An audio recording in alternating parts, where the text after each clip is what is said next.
एक बार एक इंसान अपनी जिंदगी से बहुत परेशान था। वह हर समय अपने आप को कोसता रहता था कि क्या जिंदगी मिली है मुझे, क्या जीवन है मेरा। हर परेशानी मेरे साथ ही है, हर दुख मुझे ही आकर घेरता है, हर झंझट मेरे ही सर पड़ती है। एक दिन इसी तरह अपने आप को बैठा हुआ कोस रहा था कि क्या नसीब है मेरा, क्या किस्मत है मेरी, क्या जिंदगी है मेरी, कि तभी अचानक एक बाज अपने शिकार को पंजों में दबाए हुए एक पेड़ पर आकर बैठ जाता है और वहीं पर अपने उस शिकार को खाने लग जाता है। यह परेशान आदमी जब उस बाज को देखता है तो कहने लगता है, क्या जिंदगी है इसकी, क्या जीवन जी रहा है मजे का।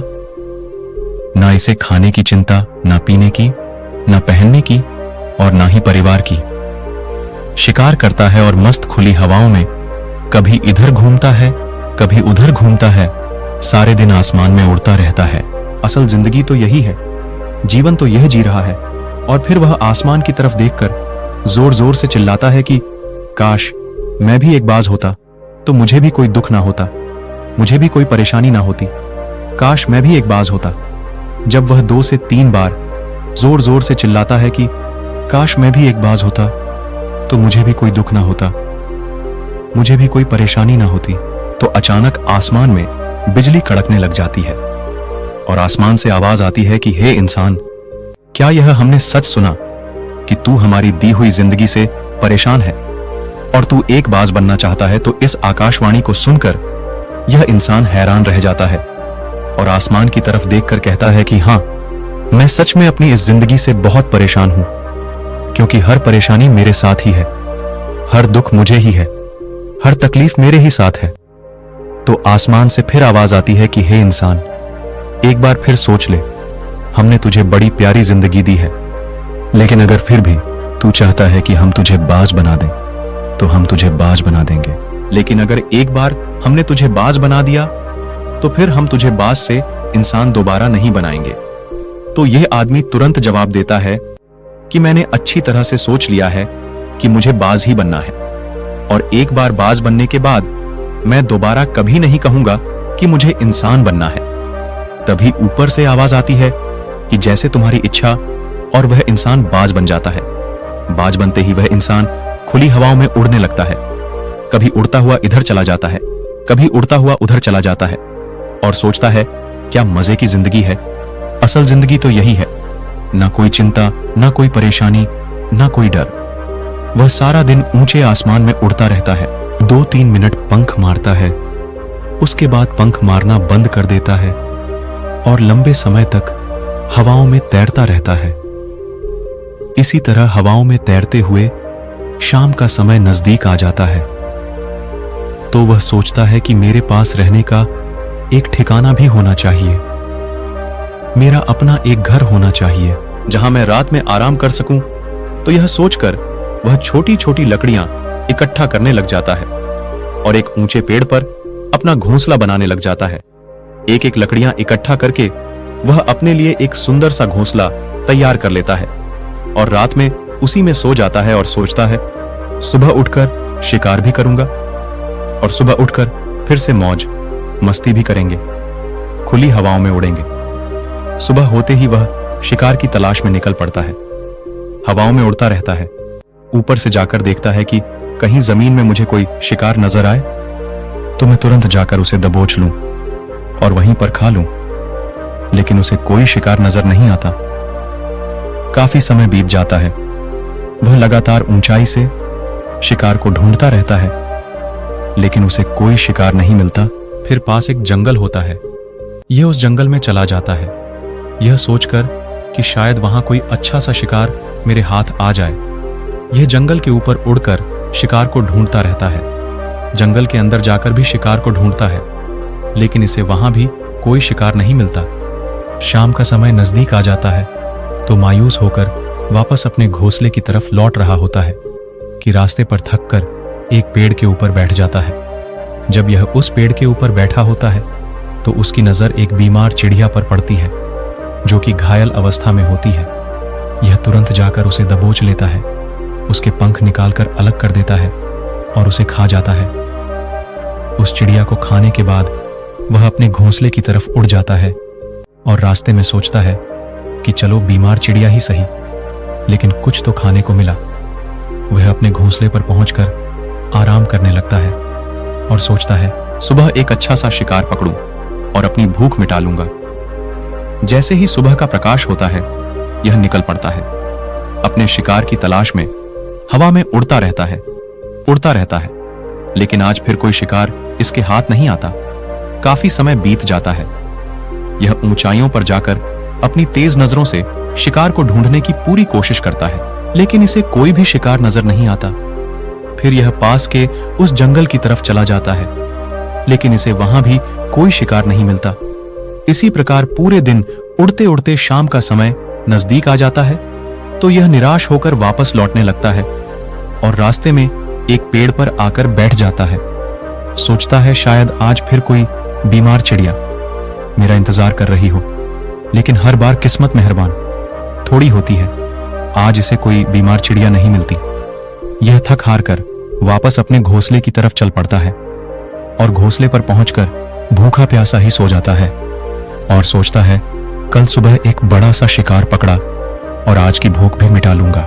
रात को अपने घोंसले में सोया होता है, गहरी नींद में होता है कि तभी एक भयानक तूफान आता है। इस तूफान की हवा इतनी तेज होती है कि इसके घोंसले को उड़ाकर एक जगह फेंक है और वे कहीं दूर दूसरी जगह फेंकते हैं, तो यह जहां पर गिरता है वहां नीचे एक नोकदरा लकड़ी पड़ी होती है जो इसके पंजे में गड़ जाती है और इसे बुरी तरह घायल कर देती है।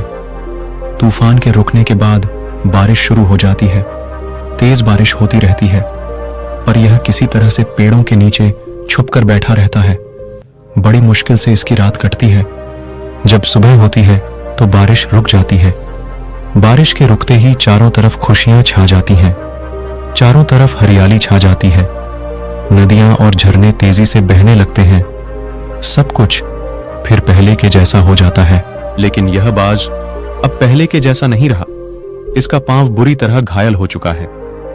इसके पंजे में जो लकड़ी लगी थी उसकी वजह से इसका पंजा बुरी तरह छत बिछत हो गया है। और मैं आपको बता दूं कि बाज का जो पंजा होता है वह उसके शिकार को पकड़ने के लिए सबसे जरूरी होता है, क्योंकि बाज अपने पंजों से ही अपने शिकार को पकड़ता है, दबोच होता है और फिर अपनी चोंच के माध्यम से नोच नोच कर खाता है। लेकिन अब इस बाज का पंजा बुरी तरह से घायल हो चुका था और वह पिछले 2 दिनों से भूखा भी था। यह शिकार की खोज में थोड़ा सा उड़ता है कि शायद फिर कहीं कोई बीमार चिड़िया इसे मिल जाए, लेकिन कहां बार बार कोई बीमार चिड़िया मिलने वाली थी। वह कुछ देर तक उड़ता है, लेकिन फिर भूख और दर्द के मारे थक कर एक पेड़ पर आकर बैठ जाता है। वह पेड़ पर आकर बैठ तो जाता है, लेकिन उसे पता नहीं था कि यहां एक और मुसीबत उसका इंतजार कर रही है। और वह मुसीबत यह थी कि 8-10 काओं का एक झुंड मिलकर इसे परेशान करने लग जाते हैं। इसके ऊपर आकर इसके घाव में चोंच मारने लग जाते हैं। उन्हें भी पता चल जाता है कि यह बाज घायल है और भूख की वजह से कमजोर भी है। यह बाज उनसे बचने के लिए थोड़ा सा उड़ता है और फिर जाकर बैठ जाता है। उनसे पीछा छुड़ाने का प्रयास करता है, लेकिन वह फिर इसके पीछे आ जाते हैं, तो यह फिर उड़कर थोड़ी दूर चला जाता है। लेकिन वह इसका पीछा नहीं छोड़ते और बार बार इसके पास आकर इसे परेशान करते हैं। कौवे अक्सर बाज के साथ ऐसा करते हैं, लेकिन फिर बाज भी उनके साथ एक खेल खेलता है। जब कौओं का झुंड बाज को परेशान करता है और उनका पीछा नहीं छोड़ता, तो बाज हवा में सीधी उड़ान भरने लग जाता है। वह तेजी से सीधा ऊपर की ओर उड़ने लग जाता है। कौवे भी उसके पीछे उड़ते हैं, लेकिन कुछ देर तक उड़ने के बाद कौवे ऐसी ऊंचाई पर पहुंच जाते हैं जहां पर उन्हें ठीक से ऑक्सीजन मिलनी बंद हो जाती है। उनका दम घुटने लग जाता है, उनकी सांस रुकने लग जाती है, तो फिर वह वहां से ऊपर नहीं जा पाते। पर क्योंकि बाज तो बादलों से भी ऊपर उड़ सकता है, इसीलिए वह तो ऊपर चला जाता है। लेकिन कौवे वहां से ऊपर नहीं जा पाते और वो नीचे आने लगते हैं, तो इस तरीके से बाज उनसे अपना पीछा छुड़ा लेता है। लेकिन ऐसा करने के लिए, इतनी ऊंची उड़ान भरने के लिए इस बाज के पास उतनी ताकत नहीं थी, क्योंकि यह भूखा भी था और घायल भी था। तो यह उड़ता और थोड़ी सी दूर जाकर बैठ जाता और कौवे फिर आकर इसे परेशान करने लग जाते। इसी तरह भूख और घायल हालत में एक दिन गुजर जाता है, दूसरा दिन गुजर जाता है, तीसरा दिन गुजर जाता है, लेकिन इस बाज की हालत में कोई सुधार नहीं हो रहा था। वह बद से बदतर होती जा रही थी। चौथे दिन जब यह बिल्कुल खत्म होने पर आ जाता है, इसके अंदर बिल्कुल ताकत नहीं बचती और इसका शरीर इसका साथ छोड़ने लगता है, तो यह किसी तरीके से उड़कर पास ही इंसानों की एक हॉस्पिटल होती है, उसकी छत पर आकर बैठ जाता है और वहां से आने जाने वाले मरीजों को देखता है और अपने आप से कहता है कि काश आज मैं एक इंसान होता तो ऐसे छोटे मोटे जख्मों का हॉस्पिटल से इलाज करवा लेता, या किसी को बता देता कि मैं भूखा हूं, परेशान हूं, मेरे साथ यह परेशानी है, लेकिन आज मैं एक ऐसा बेजुबान परिंदा हूं जो किसी से कुछ नहीं कह सकता, किसी को अपना दुख नहीं बता सकता, किसी से कोई मदद नहीं मांग सकता। यही बात सोचकर वह उसी छत पे अपना दम तोड़ देता है। वह अपनी जान की कुर्बानी तो दे जाता है, लेकिन साथ ही साथ हमें यह सीख भी दे जाता है कि आपको जैसा बनाया गया है, आप जैसे भी हो उसी में खुश रहो और उसी में बेहतर करने की कोशिश करते रहो, ना कि इस बात से परेशान रहो कि काश मैं ऐसा होता, काश मैं वैसा होता, काश मैं यह बन जाऊं। आपको जैसा भी बनाया गया है आप उसी में अपना सर्वश्रेष्ठ करने का प्रयास करते रहो। दोस्तों, यह कहानी तो काल्पनिक है, लेकिन हमें जीवन का एक बहुत ही महत्वपूर्ण नियम सिखाकर जाती है कि हम जैसे भी हैं अच्छे हैं, बस हमें उसी में अपना सर्वश्रेष्ठ करने का प्रयास करते रहना चाहिए। धन्यवाद।